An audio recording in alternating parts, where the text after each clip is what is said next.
That's weird. That's weird. Kind of weirding me out. You are a sad, strange little man. Crazy. This is crazy. Isn't that weird?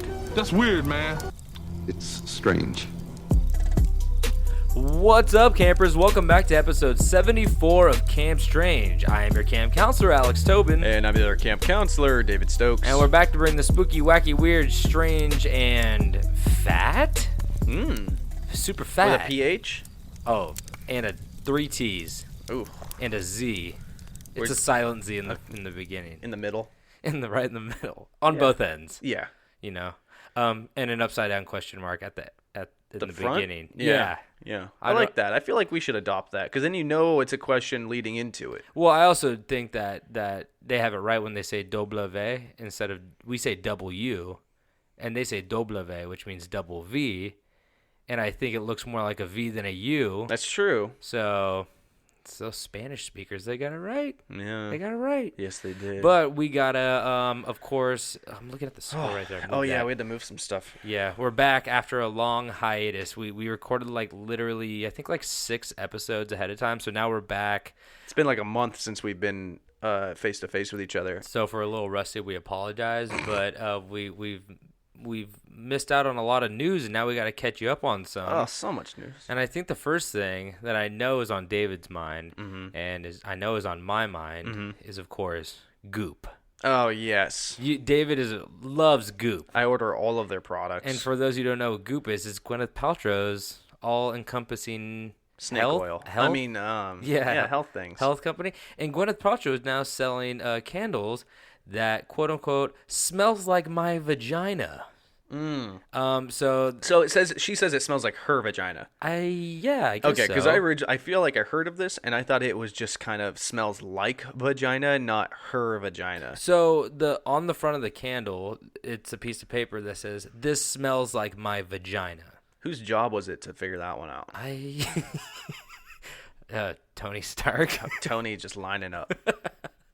That was his last thing. That was his last job before he snapped his life away. Yeah. But Ant-Man helped. So she pretty good. But yeah, so she's selling it for, I don't know, 57 pounds a candle. I don't know how much that is in American greenery. Oh, so it's not a 57-pound candle. No.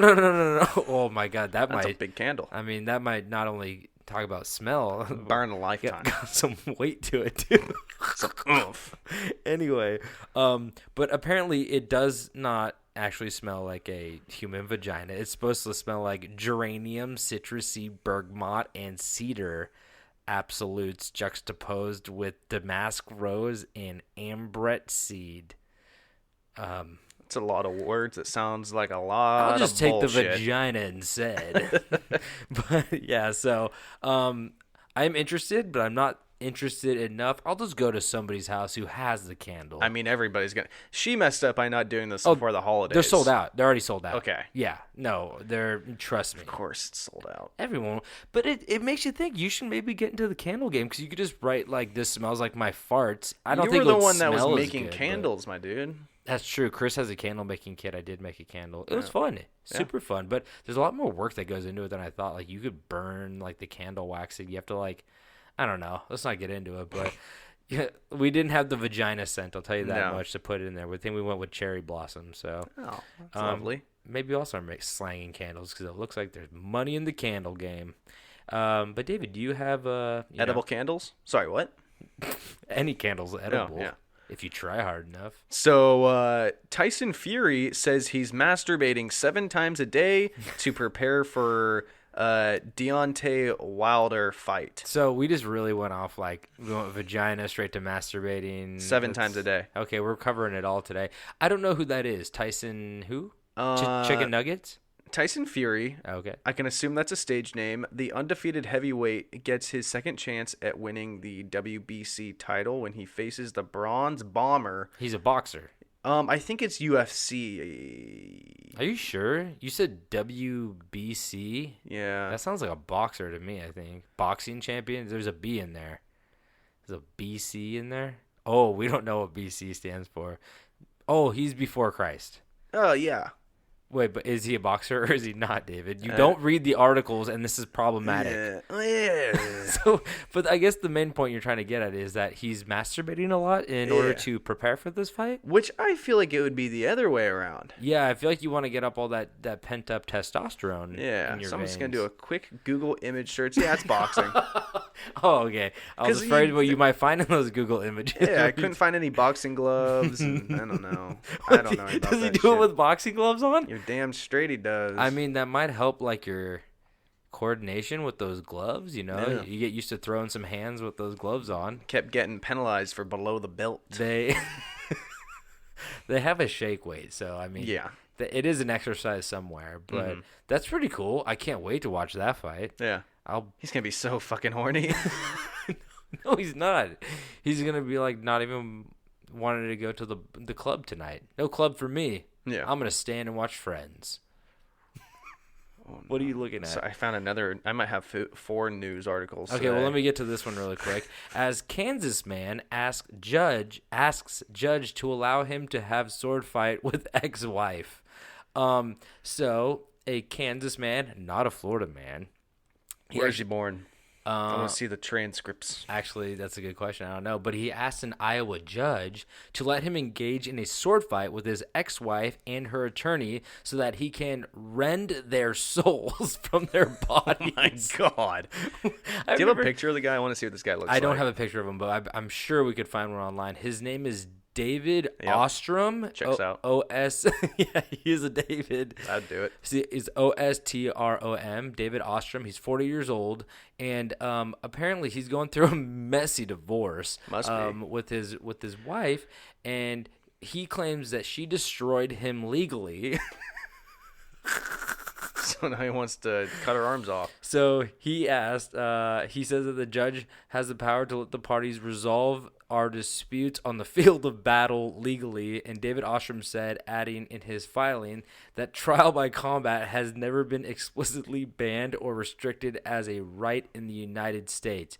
So Well, I mean, if that's true, he's got a point. it's true, but he also asked for 12 weeks in preparation because he needed 12 weeks to secure Japanese samurai swords.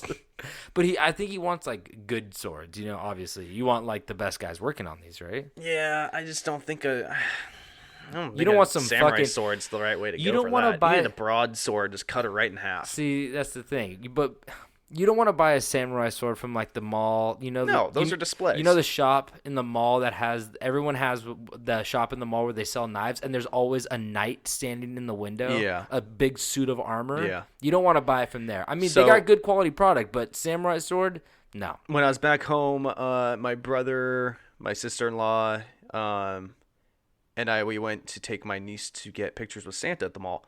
And of course, the closest store to the Santa photo area is I think it was called store. I think it was called like Memory Lane. Oh, is that the one where you just get like a clock with like your grandparents' names engraved on it or something? No, it's where you can buy every weapon from every movie/video game. Oh. And there was this guy who was showing every now and then you'd hear this noise, and if you've heard the noise, you know the noise. And he was doing demonstrations of how to turn on and use a taser to like these 15-year-old kids. And no. if you could see the guy, you would know, hey, this guy's probably the best person to be selling tasers because he's clearly had them used on him on multiple occasions. He's like, you want to go for the neck or the groin. That's where it stings the most. If you get in the butt, you can keep going. Yeah, keep going for at least 5 more minutes. That's not tattoo. That's a burn on my neck.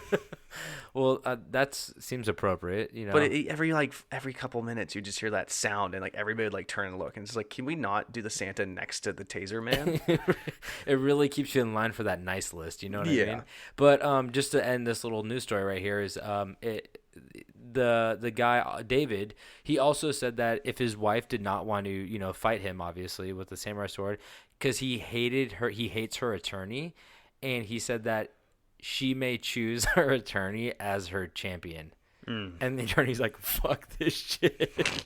So he's trying Tiny little nerd. He's trying to get the judge to be like, nope, do not let this happen, because I don't think he wants to face the wrath of David Ostrom, samurai warrior. Not many do. Nope, he's good. Kansas, you know Kansas is breeding ground for the new generation of samurai. Yes, for men who live by the blade. Anyway, okay.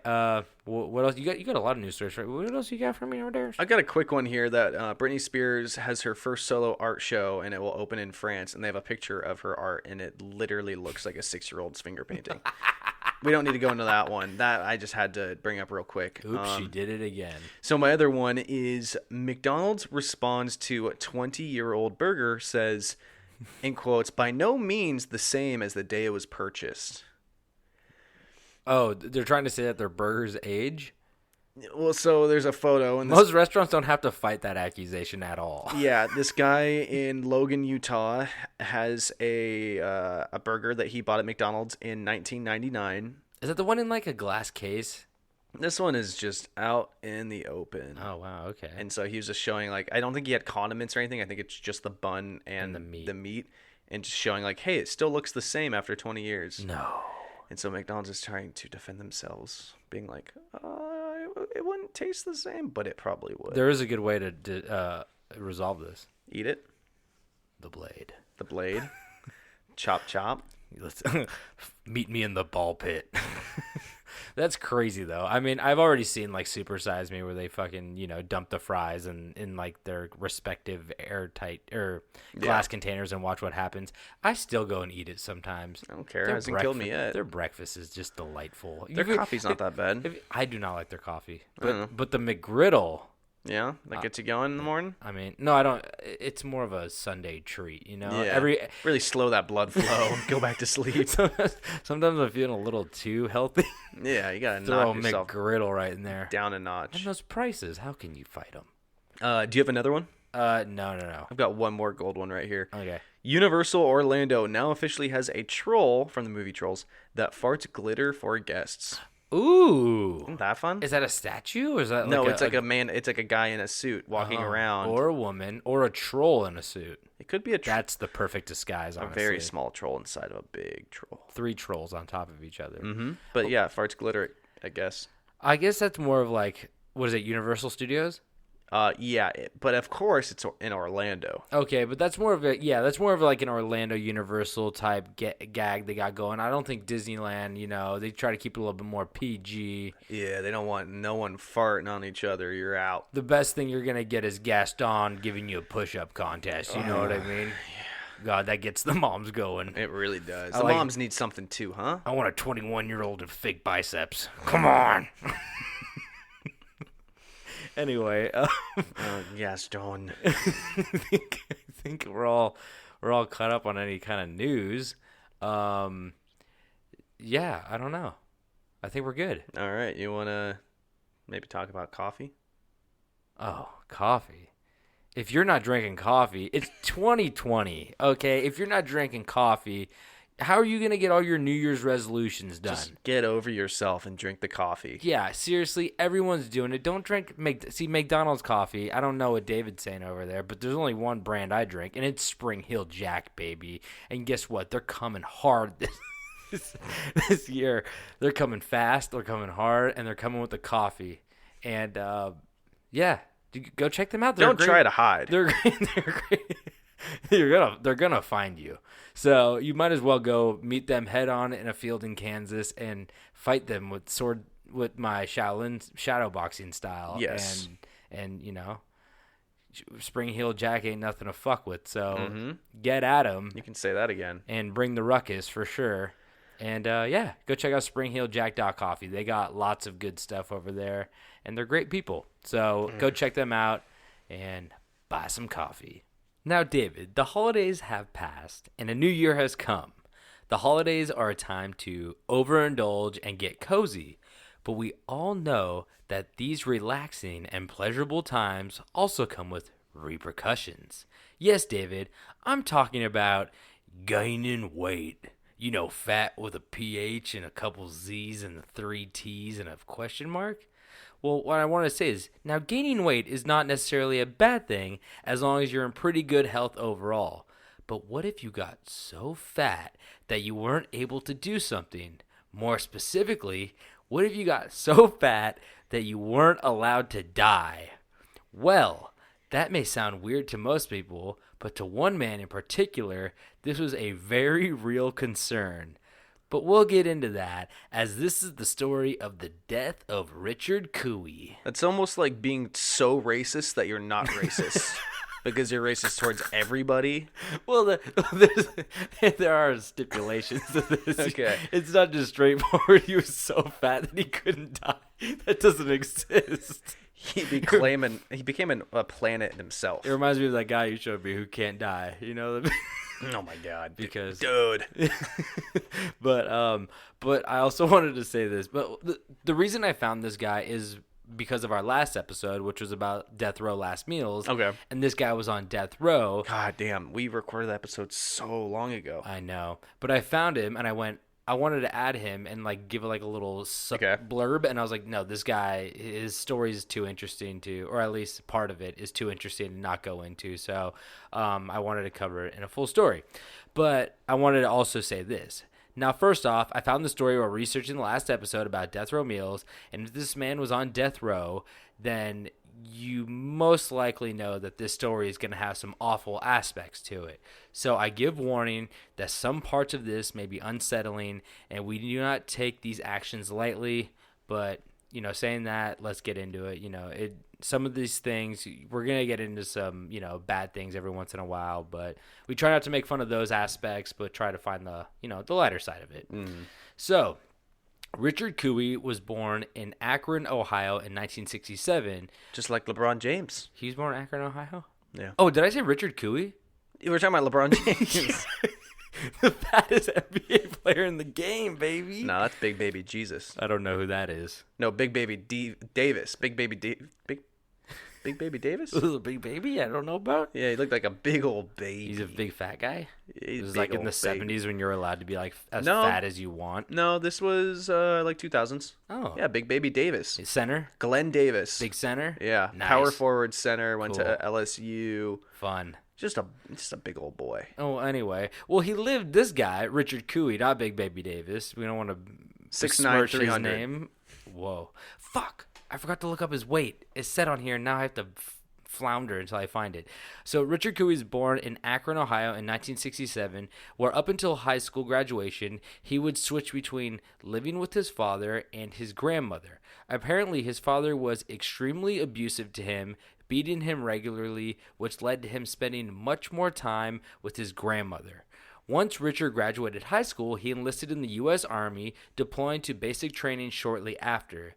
It would be that next summer when Richard would return to town on leave that things would change for the worst. So early on the morning of September 1st, 1986, Richard Cooey, who was 19, Clinton Dickens, who was 17, and Kenneth Horrence Jr., who was 18, were throwing chunks of concrete off the Stoner Street Bridge onto U.S. Interstate 77 in Akron, Ohio. Chunks of concrete.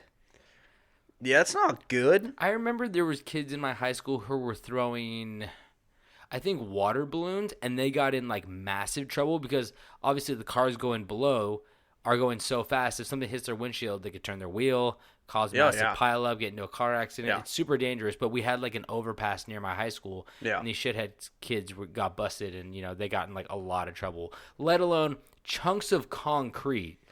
And the size of these were apparently the size of like basketballs, which is fucking crazy because that also happened recently where some kids were throwing big Person like died, rocks. right? Yeah, it went through the windshield, killed the guy. I think like the I think it killed a lady. I think she was pregnant or something like that. Like, no, well, I saw one where it killed the guy, and Okay. then he was just like a normal, like 25-year-old guy with a beard, and it went right through, hit him in the head, killed him, and there were like 5 teenagers, and I think like the one who threw the rock got like heavily sentenced. I think they wanted to like make a point of it, you know? Yeah. So it's kind of crazy, but these were like basketball-sized chunks of concrete. Yeah. So one of the chunks thrown by Dickens struck the vehicle of a University of Akron student, 21-year-old Wendy Alfredo, and passenger 20-year-old Don McCreary. I don't know the thought process that they had next, but apparently they rushed down to help the girls, but soon changed their minds and ended up kidnapping them in the process. Like I said, I'm not sure if they were planning on kidnapping them the whole time or changed their mind last second, but they threw the girls into their car and took off. Next, they drove to a field behind the Rolling Acres Mall and proceeded to torture, rape, and murder both girls for over 3 hours. Like I said, The fuck? this is, yeah, and it's like behind a mall. Like, what the fuck are they thinking? Yeah. Like, I mean, I also heard that it was like more wooded or something like that, but still, Okay. like, it's kind of crazy. It seems like this was not, like, they were playing it by ear. This wasn't like a thought out plan, you know, because what happens next is before the events behind the mall took place, Kenneth Horowitz Jr., one of the guys, took off realizing what his friends were about to do because they started to get violent, and he bounced out. And when Wendy Alfredo and Don McCreary were found the next day by a hiker, their bodies had been severely beaten with Alfredo's cause of death ruled a strangulation by shoelace, and McCreary was stabbed in the neck. Both bodies were found with X's carved into their abdomens as well, which is super strange.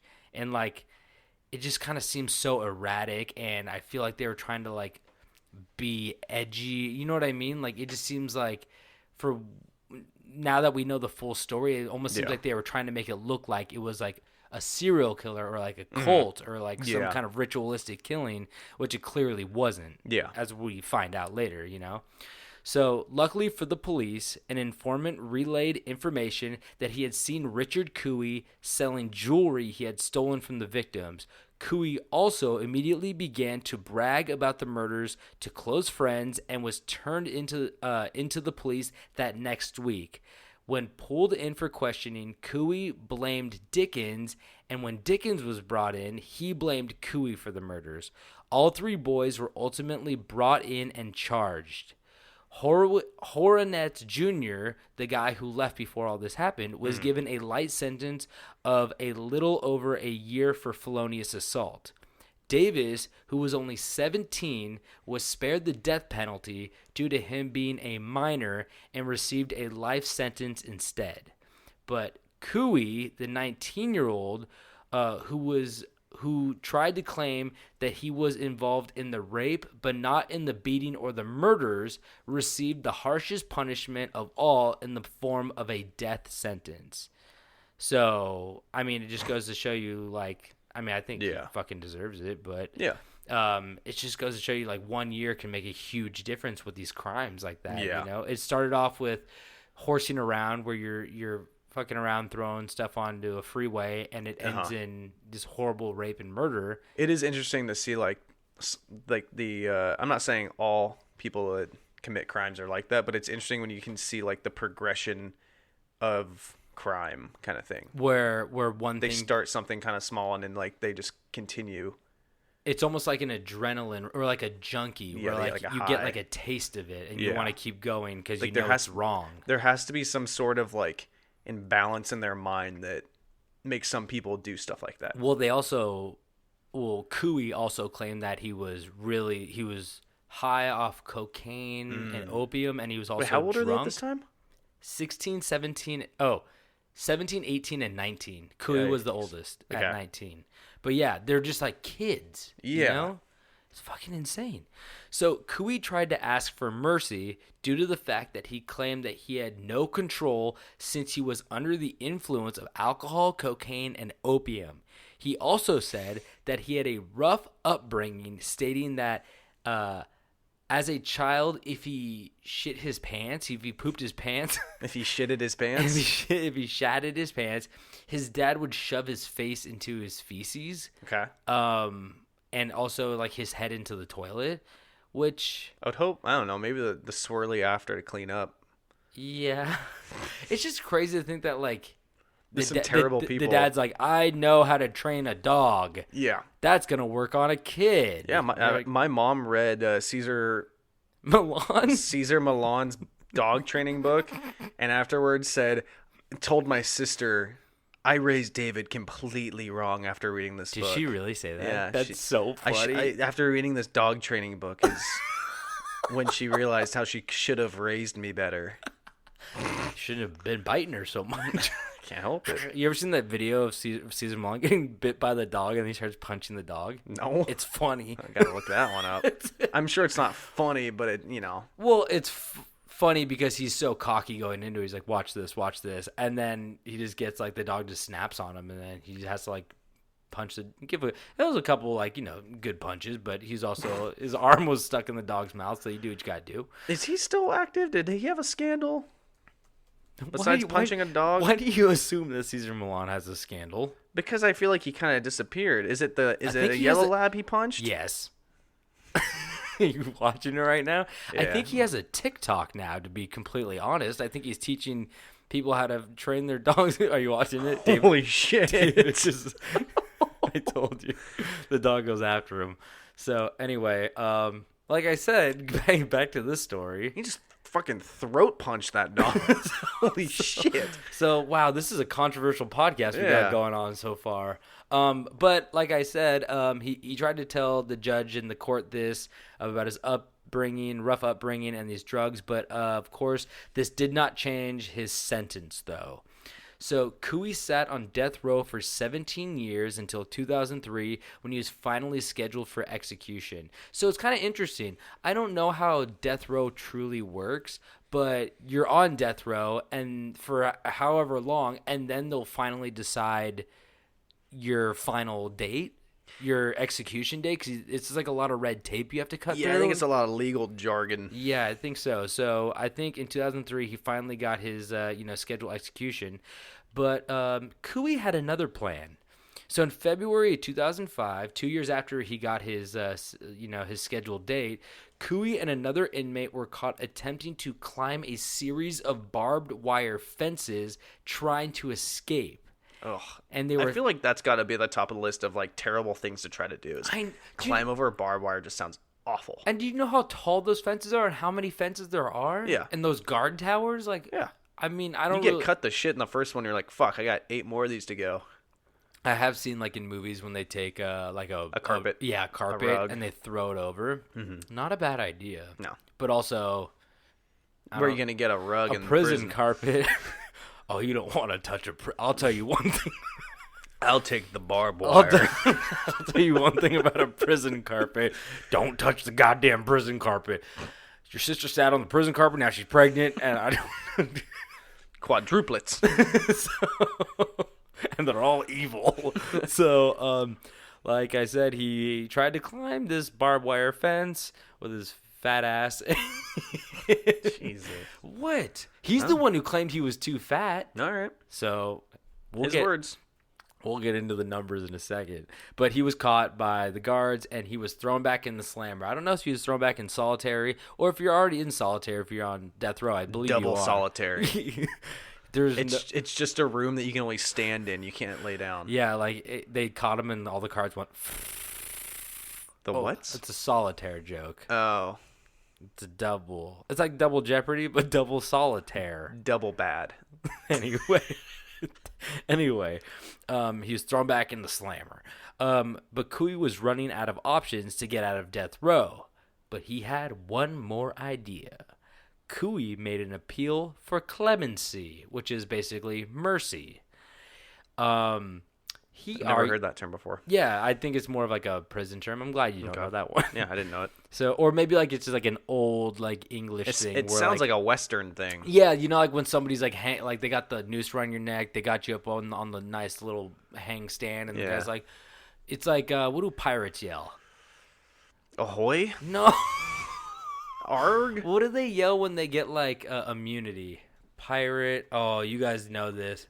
A pirate. Oh, I know it. Immunity. It's Jeff Daniels. Why would he yell Jeff Daniels? No, Jeff Bridges. Oh, fuck you, asshole. We messed that up. What do you say?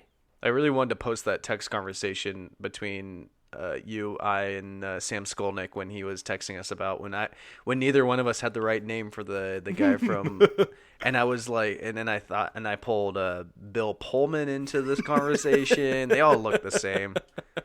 White people, they all look the same. They all pirates. Oh wait, pirates or Matt who are we Damon talking looking about? motherfuckers.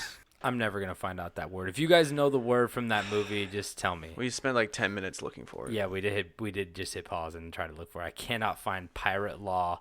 I went on piratelaw.com and I couldn't find anything. So because there is no law. Cooey, he argued that his obesity rendered lethal injection an inhumane form of execution. So you have to know that Cooey was over 275 pounds, but he was only 5'7". Okay. So he was like my height, but Plus like 6 inches. like a little skinnier than me. Yeah. Plus 6 inches and a little No, skinnier. I'm already making fun of myself. You have to stop right now. That's pirate law, bitch. So he claimed that because his veins were clogged with cholesterol, the first drug administered in lethal injections, a drug intended to induce paralysis to ensure the prisoner feels no pain, would have only partial effect, which would cause him to suffer greatly when the lethal drugs were administered. He also claimed that prison food was responsible for his obesity. Ah, I've never thought of that one. So he's kind of giving it like I can't even like work out. It's your fault. See, I feel like people get like ripped when they go to prison because they just do push-ups all day. Yeah, but I think that's people who like kind of expect to get out. True. Let's be completely honest. If you were gonna spend your whole life in prison, would you eat? You'd probably eat like shit, right? See, I think I would take care of myself so I could I don't know, not get killed in prison. But prison food is also. I think he's in solitary. I think death row people aren't like with other people, and I also think that prison food is notoriously bad and probably not very nutritious. Yeah. So when he's probably just like wanting to get any source of joy, It's so just- like the it's bag just a of bunch of Cheetos, goop. yeah. Oh, goop! I bet they eat a nice vagina scented candle in there for sure. They get their hands on it, yeah. Oh man, who put this hole in this candle? Mind your own goddamn business. Ugh. The wick's gone. You ruined the carpet too. The rug. Prison rug and a goop candle. That's my Sunday night. But yeah, so he was claiming that they made him all fat and shit, and they were the ones who were gonna keep him from. They were gonna keep him basically. It's like that Hayden, who played Anakin. Hayden Christensen. Yeah, he was in that movie with Jessica Alba where like he was under surgery but he could feel everything. Oh, wasn't that a good movie? I think we talked about this on this podcast before. Maybe not. Maybe it was just in my real life. But I mean, it was probably like one of his last acting gigs. He hasn't worked in anything in a long time. So, but he goes under for the surgery, but he Yeah. can still feel everything. And the whole movie is like an inner monologue of him like feeling everything. So I I feel feel like like that was actually a good movie. which is You know what? I like Jumper. yeah, I'm Jumper not gonna say it was a good. good movie, but I was enjoyed fun. it when I was like 15. It was fun. But I think that's which is a very rational fear. Maybe not, but I was scared of that when I first heard about it. Terrifying. So on the night of October 13th, he chose to consume a last meal that consisted of T-bone steak with A1 sauce, onion rings, French fries, 4 eggs over easy, toast with butter, hash browns, a pint of Rocky Road ice cream, a Mountain Dew soft drink, and authentic bear claw pastries from the bakery. You know, prison made him fat. Yeah. You know, I mean, he went for the Mountain Dew. That's the sugariest soda you can get, right? Do the do. It's got to be up there. Yeah, I mean, and it probably doesn't help that like that would just make his heart beat even faster. Like he's already like stressed out. Like, Did he get any like Pepto-Bismol with all this? Some no, Tums? he wants to feel something, you know, before he gets the paralysis. I just want to feel something. I just want to feel heartburn. So he ate until shortly after midnight while watching local television. Cooey spent most of the night sitting on his bed and pacing quietly in his cell. He fell asleep at 4:06 a.m. and in the morning of October 14th, he then woke up at 5:20 a.m. So he got like an hour of sleep. A little cat nap. And he did not eat breakfast. Isn't it crazy? Like I could not imagine like being in a cell and waiting to die the next morning. Yeah, I wouldn't sleep that hour. I don't know what I would do. But at the same time, maybe it's like, maybe I could have one good dream before it all ends. Yeah, but you're so anxious. I bet like I can't sleep when I have like an interview the next day. Oh, yeah. Like there's no way. Yeah. I have to go out have an interview with God. Whoa. Especially when you've been in prison for killing someone. Yeah. For yeeting cinder blocks off a freeway. Basically, that's what he was doing. He later met with an attorney and a spiritual advisor. And then the McCreary family chose to witness the execution. That's the family of one of the girls. And the Alfredo family, as well as his own, chose not to attend. When asked if he had any final words, he angrily said, "You fuckers haven't paid any attention to anything I said for the last 22 and a half years. Why would anybody pay attention to anything I have to say now?" Fair. He added the half. He really wanted to, It's like what a child does. I know. I'm 6.5, motherfucker. Well, he's counting every day. Yeah. So at 10:20 a.m., the warden signaled the start of the flow of drugs. One put Cooey to sleep, a second paralyzed him, and a third stopped his heart. He then died at 10:28 a.m. A black hearse parked in the courtyard, then took his body to the mortuary, where he was immediately cremated at the state's expense. I guess, and then they flew his ashes to Ireland or some shit like that. So in conclusion, I guess I would like to say that if you ever find yourself on death row, why not try to get fat as shit? Because if you can't convince them to not inject you, you might as well try to get so fat that they can't fit the restraints around your wrists or ankles, which is a nice backup plan, right? Yeah. Right? Why not? Get a nice cankle. Oh, I said wrist or cankles. And then they can just zip tie you down. No. A whole pack of zip ties. No, then they get one of those weightlifter belts. You know those ones? Oh, yeah. Put that around you. So you don't get a hernia. Or if you're going to strap me down, at least use a WWE Championship World Title belt. I wonder if you could add that in. Like, I don't want a last meal. I just want to wear the championship belt when I go. I wonder. I mean, come on, right? Yeah. I want to sign LeBron James' jersey. That's kind of... You want to sign his jersey? I want to sign his jersey. I want to see him play in the championship with my signature. I am LeBron James. But yeah, so I just thought that story was kind of interesting. Yeah. It's a little sad for what he's done. I don't really feel sad for Richard Cooey. I feel sad for the victims. Yeah. And he seemed like kind of an asshole to me who kind of deserved what he got. So whatever, Richard. You dead now. Fuck you. Yeah, dude, you fat. Oh, he's skinny now. He's a bunch of dust in Ireland. Dust in the wind. All we Wow, are. I love that song. Yeah. That song was about Richard Cooey. It was. Little known fact. God, that was a lot of dust, though. I had a lot of dust. A lot of dust. He had 3 separate urns. Anyway, okay. That's my story. All right. David, what do you got? So today I want to talk about a pretty well-known individual and a much, much, much lesser-known story about this individual. Ooh. This person I'm going to talk about is no other than J.R. Cash, a.k.a. John R. Cash, a.k.a. Johnny Cash. Oh, okay. Yeah. So... The Man in Black? Yeah. So, Johnny Cash was born in Kingsland, Arkansas, or like I like to say, AR, Kansas.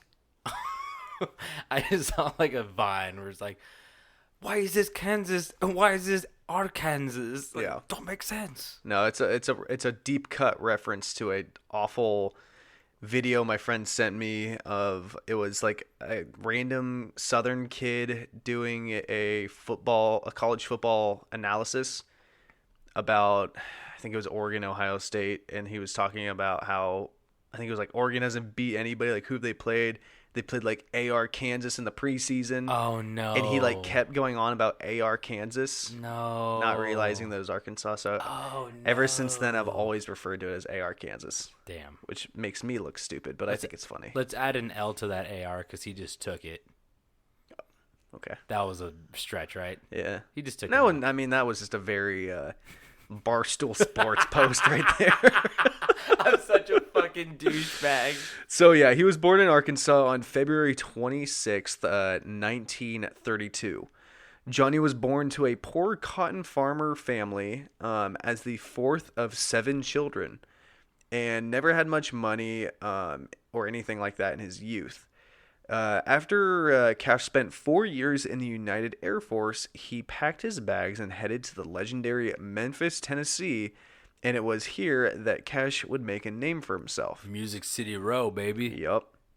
So Johnny became one of the all-time best-selling music artists, having sold more than 90 million records worldwide. His genre was hard to define, being that he bridged many gaps between the sounds of country, rock and roll, rockabilly, blues, folk, and gospel, and was inducted into the Country, Rock and Roll, and Gospel Hall of Fame. Damn.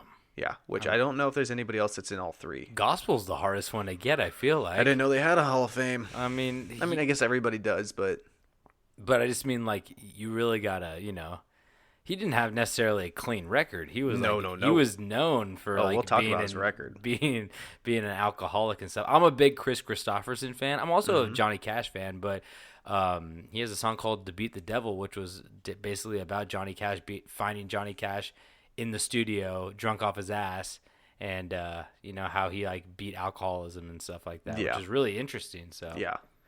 So Johnny would have many nicknames, but the one that stuck with him the best was the Man in Black, like you said, referring to his trademark on-stage outfit, being that it was all black, if that wasn't implied. Wait, what? And so Johnny was the original goth. Oh my God! He wore a lot of eyeliner. Did he take any young boys to a parade in the city? Well, I know one thing is that he did remake a 9 Inch Nails song, so he's pretty goth. I cut myself today. I can't tell you how many times I've had a conversation with someone who thinks that 9 Inch Nails covered his song. Oh, no. And not the other way around. I heard the Rick Rubin podcast, one with Malcolm Gladwell called Broken Record, where he talked about how Johnny Cash was literally in total obscurity, and he was playing casinos to 50 people in an audience, and people were not listening to him, and he was old, and Rick Rubin got him, famous producer Rick Rubin, and was like, I want to make an album with you of doing covers. And it was his last album, right? It might have been his last album, Pretty but sure it was a huge hit, and he did that song by 9 Inch Nails, Hurt. Yeah. And it's better than the original for sure. The 9 Inch Nails song is just fucking weird. It's really creepy, but Yeah. Johnny Cash added a little bit of a cool cowboy flair. Well, I mean, the It's lyrics kind of itself are just so good for that individual to sing in his style. He had a very self-destructive life. Yes. And so I felt like that song was it should have been made for him. It's so good. It's such Yeah. Go check out the song. It's "Hurt" by Johnny Cash. It was in you've heard it. It was in It's in everything. the Logan trailer for the Wolverine movie. Yeah. I feel like everybody's heard it, but it is probably one of the better songs made ever. I feel like it's definitely got to be up there for It is good. it's an incredible song. So with his successful life as a musician, many could believe that his life was all peaches and cream. But like we've been saying, and for most of you that know his life story, you know that it was not, and you could hear it through his music. When Johnny was 12, his older brother Jack, who he was very close with, was seriously injured in an accident at work. His older brother Jack was pulled into a unguarded table saw while trying to make fence posts, and Jack was nearly cut in half.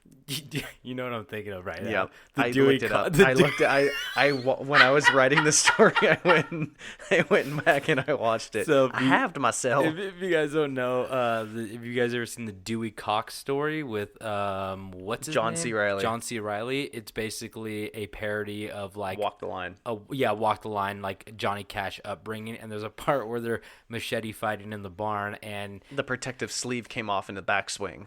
and John C. Reilly as a kid accidentally halves his brother and he kills him. He cuts him in half. Well, yeah, and of course the older brother is his legs are still standing, and the little kid's bottom half is on the hay. He's and like, you halved me. you halved me. Yeah. Wrong kid died. Yeah, the wrong. That's all the dad says the whole movie. The wrong kid died, and then the dad tries to fight him with machetes and halves himself. The movie is so good. It's so ridiculous. It's so I haven't seen it in so long. You don't It's want to so- try none of this. Yeah. Make you feel amazing. The best thing in your life. You don't want to try this. Yeah. So back to the actual story that was making a really awful joke about. The kid died. I'm sorry. Yeah. So his older brother, who he's really close with, Jack, he actually lived for like a week after the accident. What? Yeah. And Johnny Cash remembers seeing angels like coming down to his hospital bed. Oh wow. And on Johnny Cash's deathbed, he said that he was excited to see his brother in heaven. Oh my Yeah. God, that's so touching and Yeah. like, sweet and horrible and Well, he also blamed himself for the accident yeah. because I guess his dad was gone. He was like out of town for work or something. And that morning, like he had a really bad feeling and like he tried to like stop his brother from going to work, and he like tried to get him to go fishing with him, and he was like, oh, There's Dad. always those coincidences, like if Yeah. I left 10 minutes earlier, that kind of Exactly. thing. But you know why he felt so guilty, right? Like the entire time? No. Because the wrong kid died. Exactly, the wrong kid died. So now that story of his brother, for the most part, is unrelated to the story. I just wanted to talk about because I think that's just like a crazy ass story that you can't really just be like, yeah, that didn't happen. Like, You can't talk about Johnny Cash and not bring up that, yeah, It's pretty exactly. crazy. It was too interesting to skip over. But I feel like it could have led to some of the darker things in his life that led to the story I want to talk about. So, like many musicians, Johnny struggled with the darker elements of fame, which was substance abuse. After his fame started to take off in the 50s, Johnny started drinking heavily and became addicted to amphetamines and barbiturates. I didn't know what the fuck that was. Sounds like a pirate word. Yeah, and so I had to look it up, and it's basically a drug that acts as a central nervous system depressant, which is commonly used A downer? it's commonly used to treat anxiety and insomnia. Insomnia. Yeah, there's no B in there. I put that one in there. You're like insomnia barbiturates. Yeah, exactly. Is it kind of like tranquilizers and shit like that? Like, Kind of like that. oh, hit me but with a horse tranquilizer. I don't think it's that intense, but like everything, it can be dangerously abused. Yeah. So he's basically taking uppers and downers like constantly. Yeah. Whoa.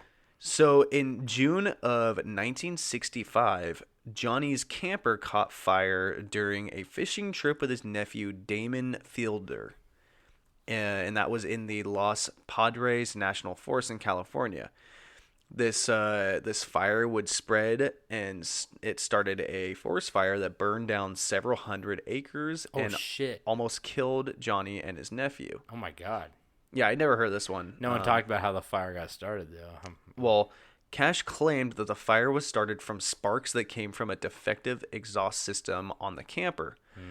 But his nephew later stated that he thinks that it was from a campfire that Johnny neglected because he was too high and drugged out to notice that the fire was getting out of hand. Yeah, that seems more about, Yeah. on par because you can't.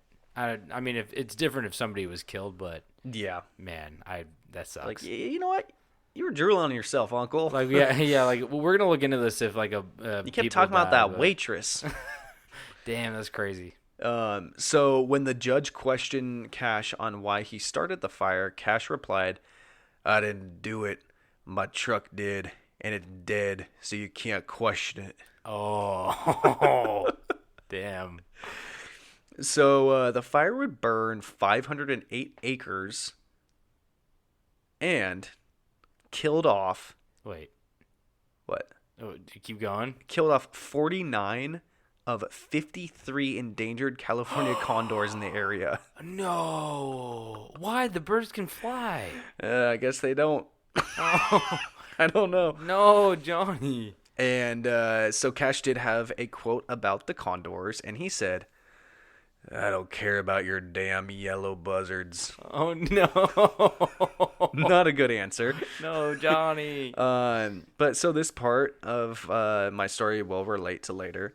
And I feel like you keep giving me a look like you know my story. No, I don't. Because you always know my story. I don't know your story, but I saw something today, and I Okay. was like, "Oh, That looks interesting. And I was like, I feel like that's something David would pick. Oh, yeah. It was just like a Reddit thread. And I was like, ooh, I'm not going to click it. So I didn't click it. Yeah. But I might have seen the title. But I don't know details.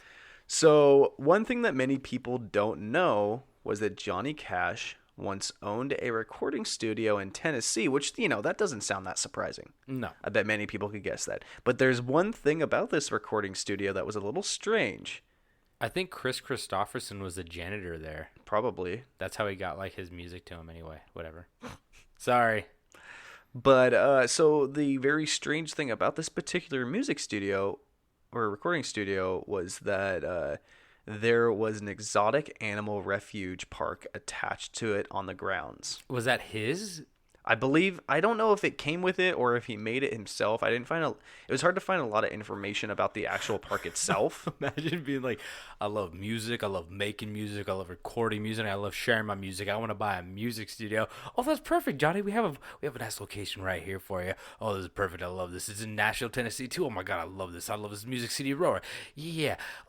How are you with big game animals? Not great. This exotic place has 6 slightly burned California condors from a fire. I don't care about your big yellow buzzards. I wonder if it was like an adjacent farm or like there's like fucking just take it. If you don't want the animals, you can sell them off. Well, I really wanted to find. I was trying to find the whole roster of what animals lived there. Probably hard to find. Yeah, everybody didn't keep records back then. No, there's probably a fucking tiger. Johnny probably burnt them up. Yeah, probably burnt up all those goddamn Siberian tigers. So now I find this surprising after his comment about calling the endangered condor a damn yellow buzzard. But maybe it was after that fire that he realized the wrong he had done and wanted to maybe preserve some, exotic Wildlife. animals. Yeah. So while recording in 1981, Johnny Cash decided it was time to take a stroll. And it would be a stroll through his personal exotic animal zoo that he had, which I guess he would actually do quite a bit. Like, he really liked walking through the thing. You never take a stroll. You go on a walk. Strolls end badly. True. You take a stroll through the woods. That's the last time anybody sees you. Yeah, You go on that's a true. walk, you're coming back. So now in this exotic animal refuge, there were some animals who were lucky enough to have mates or just some company, like Waldo, the ostrich. Ooh. Unfortunately for Waldo, the winter of 1980, the year before this whole story takes place, his lover and mate, the unnamed female ostrich, froze to death in the middle of the night to never stick her head in the ground again. No. Alone, sad, and probably ridiculously horny, Waldo wasted away like a dropped avocado and fueled off the pure pain and anger and horniness. But his anger did not go unnoticed. Johnny Cash remembers his first hostile encounter with Waldo, the ostrich, but it wasn't anything too bad. Waldo hissed and did the common intimidation tactics like the stomping and the kind of like, if you saw an ostrich doing that shit, you'd be like, oh, that doesn't want me to walk near it. I had an ostrich try to bite my fucking head. They're assholes. Up in Solvang, which Yeah, is I like don't doubt near it. That Santa place is Barbara. awesome. Yeah, up in Santa Barbara, like the fucking thing reached over. I have a picture of it trying to bite my head. I'd love to see that photo. Oh, it's me and Katie taking a selfie, and the thing's coming down at us. I'll show it to you. Can you give that to me so I can Photoshop Johnny Cash's face over Katie's face? Yes. Perfect. So yeah, Waldo was puffing his shit, getting all pissed off at Johnny. But Johnny kept walking and didn't think too much of it besides that big-ass bird was an asshole. Johnny was not a stupid man, though, and he enjoyed his occasional nature walk in the refuge. But remembering Waldo's rage, that horny rage, Johnny got himself a huge bird beaten stick, just in case Waldo was feeling a little feisty and maybe even angrier or hornier after the first encounter. Yeah, the horny scares the shit out of me. I mean, that's a big bird. You don't want a horny big bird like that. No. So as we all know, I wouldn't be telling this story if that was the end of Waldo's horny rampage. So sure enough, the next walk, Johnny Cash, the man in black, was face to face with the horned bird himself, Waldo, right in his path. So Johnny was a tough son of a bitch, and wasn't going to back down to, a bird. You hear what I did to your friends? I burnt up 90% of them. I'll burn you too. Ring of Fire. Oh shit. That's so topical. I love it. Yep. So Johnny was thinking that maybe he'd be able to scare off Waldo before Waldo had a chance to make a move. But this decision would backfire on Cash. So Johnny tried to swing at the bird with the stick to try to scare it away. And I missed, Johnny said. He wasn't there. Hold on, let me do that again. I missed, Johnny said. He wasn't there. Well, we all know he's a singer. He's not a baseball player or an ostrich smacker. He wasn't there. He was in the air. And a split second later, he was on his way down again. Oh, no. With that big toe of his. Yep. Larger than my size 13 shoe. Like, cool. Oh, he does not have a size 13 shoe. Stop trying to fucking pretend like you have a size. Yeah, you got little baby feet in there. I already know it. It's just toilet paper stuffed in there, John. Yeah, he just got blisters all over those little feet. Trying to fit in those big boy boots. They're more blister than they are feet. I take it back. I like Johnny Cash. I don't want him coming back to kill me. He's going to show up in my room as my paralysis demon.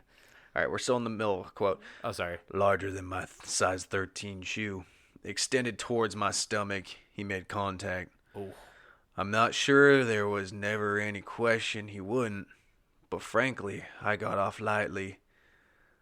All he did was break my 2 lower ribs, and my stomach opened down to the belt. Fuck. Knocked to the ground, bloody, Johnny Cash continued his barrage of horny bird bash and stick swings until Waldo decided to flee. Cash was lucky to survive, walking away from the battle with 5 broken ribs in total, which included the 3 he broke by falling backwards onto a rock during the battle. Oh, shit. Yeah. Ow. Barely making it out alive, Johnny had to go to the hospital to be treated for his 5 broken ribs and a massive gash that he had along his stomach. And sadly, it was here that Johnny was given painkillers to help with the recovery, but ultimately launched him back into a 2-year relapse, abusing drugs and alcohol again. No. Yeah. Damn. So Johnny Cash would live until the age of 71 when he passed away in 2003. And I'm sure that in his life, Johnny Cash would have had hundreds of life lesson stories for people to learn from. But today the lesson here is don't go pissing off giant horny birds with massive feet. Honestly, because those ostriches, like ostri? The ostri? The ostri are known for their, I feel like it's kind of like a kangaroo where they're not arm creatures, they're leg creatures, you know? They're all legs. I'm pretty sure ostriches, emus, and kangaroos, maybe not kangaroos, but I know ostriches and emus physically cannot walk backwards. Oh. That's why I believe that, I think it's the Australian Army's mascot is an ostrich because their motto is never back down. Ooh, cool. Just stick your head in the sand? Yeah, they can only go forward. Interesting. Well, the thing about kangaroos is that they literally Punch the shit out of people? No, they put all their pressure on their back. Like their tail becomes like a third leg. So if you That's why watch they're them, dummy thick. yeah, they like lean on their tails and then they're able to kick with both legs, which Yeah. is fucking crazy. Like what an interesting, That's a weird animal. I mean, ostriches are fucking weird marsupial. animals. Yeah. Emus are weird animals too. Jesus. My buddy Jasper had a couple of emus. You have a buddy Jasper? Yeah. And I don't know about him? Jasper's the man. He better have some hogs I could chase. No, he had his parents' house in Eugene growing up. I think they had like 3 emus that we would like run around with. Whoa. Yeah. Scary. Those things are creepy. Yeah, They're it was like fun. little- They'd they're- chase you and They're shit. like little bald guys. Yeah. Like little hair on top.